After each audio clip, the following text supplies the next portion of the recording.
তুমি যদি আল্লাহর ওলিদের সাথে হয়ে মরতে পারো, ওলিদের সিফত নিয়ে তুমি মরতে পারবে।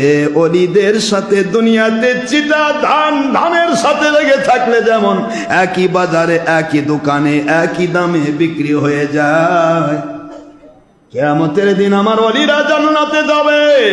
আমি ডাক দিব রে ওলি, আমি তো বলেছি আল মারউ মাআ মান আহাব্বা, পৃথিবীতে যার সাথে যার আল্লাহর জন্য ভালোবাসা হয়, মহব্বত হয়, তার সাথে তার হাসর হবে।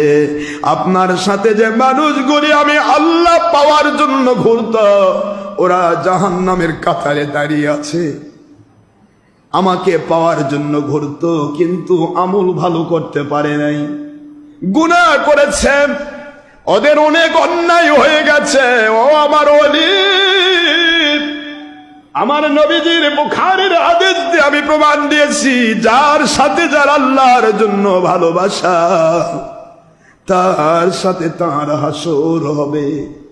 জাহান্নামের কাতারে যারা দাঁড়িয়ে আছে, এখনো জাহান্নামে ঢুকে নাই, আপনি চলে যান, ওদেরকে আপনার সাথে ধরে ধরে জান্নাতে ঢুকিয়ে নেন।